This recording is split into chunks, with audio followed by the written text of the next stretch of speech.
Բարև ձեզ, հարգելի քաղաքացիներ, սիրելի ընկերներ։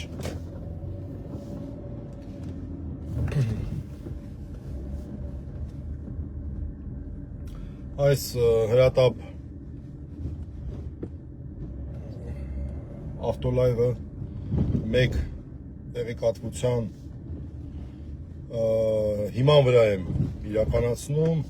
որպեսզի ձեզ պարզաբանեմ, թե ինչ է կատարվում Ծաղկազարդի գործով այսօր շաբաթ օրով, կարևոր է նշել, ոչ աշխատանքային օրով, շատ կարևոր որոշումներ է կայացրել քննչականը եւ միասին փորձենք հասկանալ դրա նպատակը։ Մեր համար, իրավաբանների համար հասկանալի է, ավելի շուտ ես փորձեմ պարզաբանել մեր դիրքորոշումը այս գործողության բուն նպատակի վերաբերյալ։ Նախ մի քանի կարևոր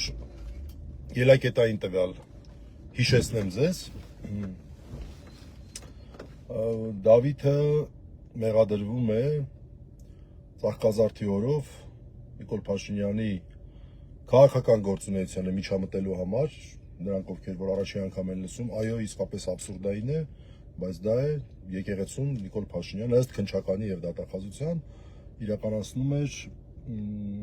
քաղաքական գործունեություն եւ խուլիգանության։ Այս երկու հանցակազմերով, ընդ որում ըստ քննչականի դա եղել է կազմակերպված գործողություն, ունեցել է կազմակերպիչ, օժանդակող,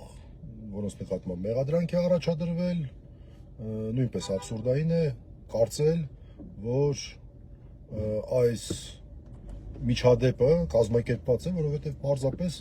անսպասելիորեն, առանց նախապես հայտարարման, առանց որևէ պլանավորման եղել է մուտք Լեփ Լեցուն Սուրբ Աննա եկեղեցի, որտեղ որ այդ պահին տեղի էր ունենում Ծաղկազարդի տոնական պատարագը։ Սուրբ Զատիկից մեկ շաբաթ առաջ, նախորդ կիրակի։ Սա մեկ ելակետային տվյալ, երկրորդ ելակետային տվյալ արագ բողոքարկում է տեղի ունեցել եւ Արամը Վարդևանյան, Հակոբը Գյուղեղյան, մեր գործընկերները, մեր ընկերները, նրանք կազմակերպեցին բողոքարկումը շատ արագ, գործը ուղարկվեց վերաքննիչ դատարանը պետք է որոշեր, թե որ օրն է հրապարակում իր որոշումը գրավոր ընթացակարգով, այսինքն նիստ այնտեղ տեղի չի ունենալու։ Եվ մեկ էլ իմացանք, որ դատախազությունը նույնպես բողոք է բերել եւ գնահատեցինք դա միակ այդ բողոքարկման նպատակը, ընդ որում այն որոշման դեմ, որը ամբողջությամբ բավարարում էր քննիչի միջնորդությունը։ Ընդամենը հիմքերի մասով է բողոքը եւ մենք դա գնահատեցինք, շատ հազվադեպ է լինում, եւ մենք դա գնահատեցինք որպես բողոք, որպեսզի դատարանը չկարողանա ավելի վաղ ժամկետ դնի որոշումը հրապարակելու եւ դատարանը, ես չգիտեմ այդ բողոքը որ չլիներ էլի նույն որոշումներ, նույն օրներ դնելու, թե չէ չենք կարող իմանալ, բայց փաստն այն է, որ այս պայմաններում արդեն դատարանը այլ տարբերակ չուներ, քան ավելի ուշ ժամկետ սահմանել եւ սահմանեց իհարկե օրենքի սահմաններում, չեմ ասում օրենքի խախտումը, օրենքի սահմաններում, բայց ավելի ուշ ժամկետ ապրիլի 17-ը, առաջիկա ուրբաթ օրը, այսինքն 6 օրից։ Այս երկու ելակետային տվյալը հիշեք։ Ուրեմն երրորդ ելակետային տվյալն էլ արդեն այս գործի հետ կապ չունի,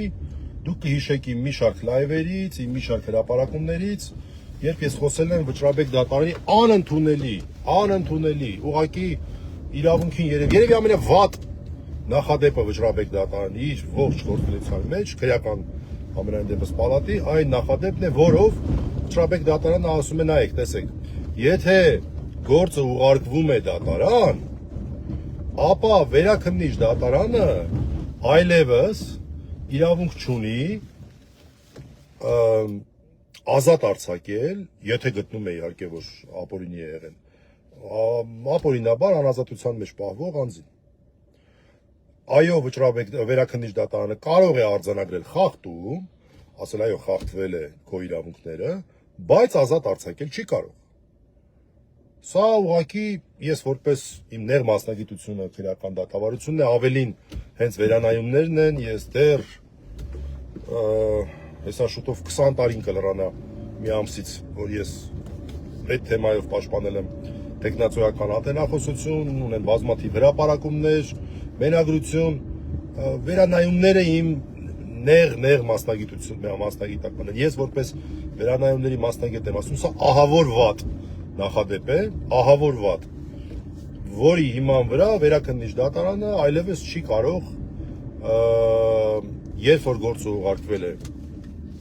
դատարան, իր բուն գործառույթը իրականացնել։ Վարվել որպես դատարան, դատարանի գործը որն է խախտումը արձանագրելը չի, խախտումը վերացնելն է։ Ուղղակի ոչ մի իրավական հիմնավորում չկա։ Որևէ ողջամիտ բացատրություն դրան ես չեմ տեսնում։ Սա էլ որոշ ժամանակ առաջվա նախադեպ է։ Եվ սա կիրառվում է քաղաքական գործերով։ Նարեկ Սամսոնյանի գործով է կիրառվել։ Կիրառվել է օրինակ եւ այդ պատճառով օրինակ դեկտեմբերի 31-ին, երբ որ արձանագրվել էր խախտում, ներողություն դեկտեմբերի 29-ին, Նարեկը ազատ չարձակվեց եւ անազատության մեջ մնաց եւս երկար ժամանակ։ Նույն կանոնը կիրառվել է Արսեն ուրեմն Ղուկասյանի նկատմամբ, զոհվածի հորեղբայր։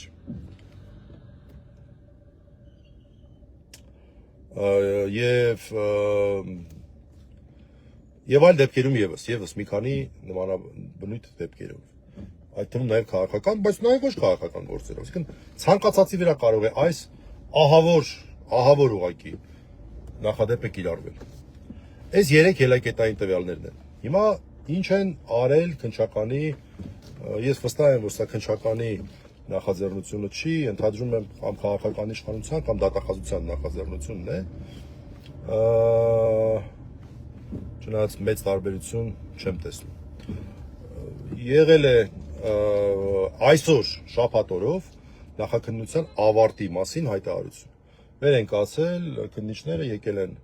ուրեմն հիվանդանոց, որպեսզի նախաքննության ավարտ հայտնեն, զանգ եկավ, որպեսզի նախաքննության ավարտ հայտնեն Դավիթին, որը հիվանդանոցում է, որը հիշեցնեմ, պարզվեց ոչ իր բազմաթիվ ծանր հիվանդությունների հետ մեկտեղ, իդեպ կալանքի հետ անհամատեղելի, որ փորձաքննությանն եք նաև սպասում, որ նույնպես փաստորեն ուշանում է եւ այս այսինքն ոչ թե ուշանում է, այլ չեն կարող ստանալ։ Եվ այս ընթացքում էլի այս կարճ ժամանակ։ Եվ ուղեղի ցնցում է դրան գումարած ստացել Ծաղկազարդի օրը այդ Նիկոլի Ախրաննիկի հարվածից եւ այս ամենի արդյունքում նա նաեւ լույսի խնդիր ունի, անընդհատ ասում եք լույսին չի կարող նայել, անընդհատ մթության մեջ պետք է մնա, որպեսզի բուժվի այդ վիճակից։ Եվ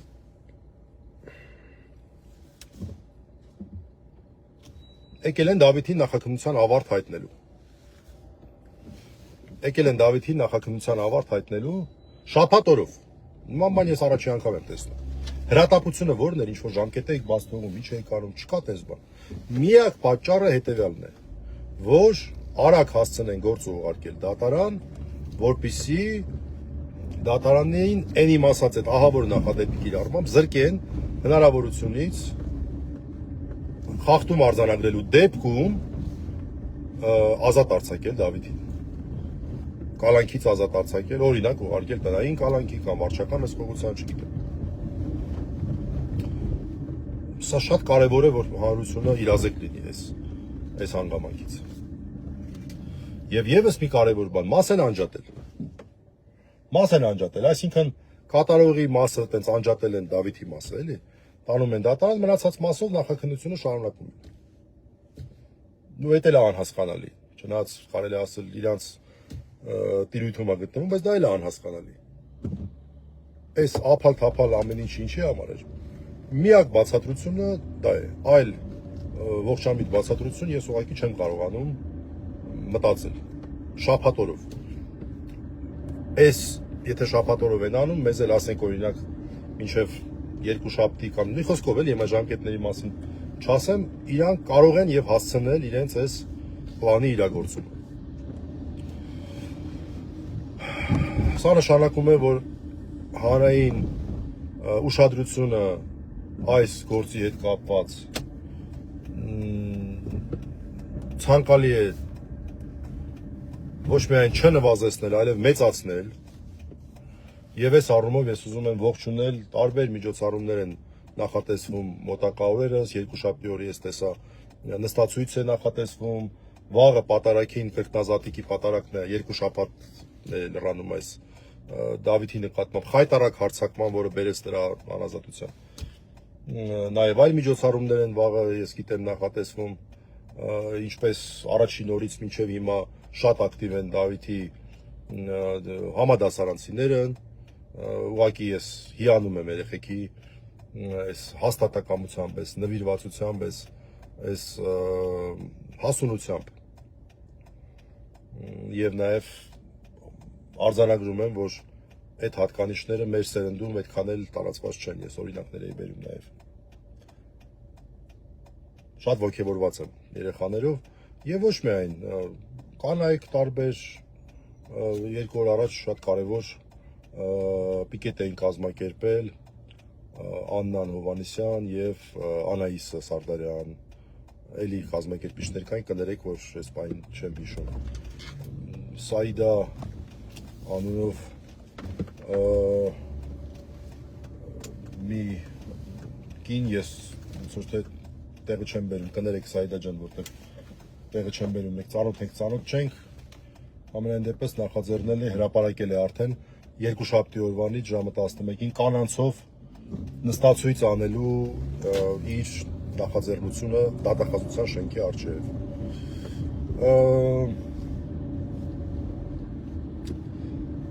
Շատ կարևոր է այս ամեն ինչը, որովհետև ամբողջ պետական ապարատը այսպես սլաժնն է աշխատելով, մի 18 տարեկան երեխու դեմ է պայքարում, հիմա էլ այս արհեստական, խիստ արհեստական միջոցներով փորձում են արգելք դնել, ուղիղ արգելք դնել փաստացի, որպեսզի դատարանը նման հնարավորություն չունենա։ Թեև նորից որպես քրեական դատավարության մասնագետ ես ունեմ ուրույն մոտեցում այս հարցի շուրջ, թե ինչքանով է դատարանը, վերաքննիչ դատարանը կաշկանդված վճռաբեկի այս նախադեպով, բայց դրա մասին ես հիմա չեմ խոսի, մի հատ կհասկանանք այնուհանդերձ նրանք կհասցնեն գործը մտցնել դատարան, թե ոչ։ Մի հատ դա կփորձենք հասկանալ եւ նոր դրա մասին ես կխոսեմ։ Ամեն դեպքում իմացեք, այս գործում առաջին որոշում կայացնողը դատախազն է, որտեղ երբ էլ որ դատախազը ստանա, նա պարտավոր չէ անմիջապես գործը ուղարկել դատարան։ Նա ունի ժամանակ, եթե չեմ սխալվում 5 օր, որպեսզի ուսումնասիրի եւ նոր գործը ուղարկի դատարան։ Իսկ այս պլանը ենթադրում է, որ դատախազը անմիջապես պետք է գործը ուղարկի դատարան, ասենք նույն օրը կամ հաջորդ օրը, որպեսզի ստացվի իրենց ուզածը, այս տենց կիսաիրավական պլանի իրականացումն, կիսաիրավական էլ չասեմ, կիսաօրինական ասեմ, իրականում բացարձակ ոչ իրավական, որովհետև սրա նպատակը ոչ թե իրավաչափ շահերի տիրույթում է, այլ դատարանին իր գործառույթը իրականացնելուց զրկելու դիտավորության տիրույթում է, որը իրավաչափ համարվել չի կարող։ Եվ դատարանը փորձում են դարձնել գիտահետազոտական հիմնարկ, որը պետք է ասի, ստը խախտում եղել է, թե չի եղել։ Բազմաթիվ փորձագետներ կան, որ կարող են ասել խախտում եղել է, թե չի եղել, բայց դատարանը դրա համար չի։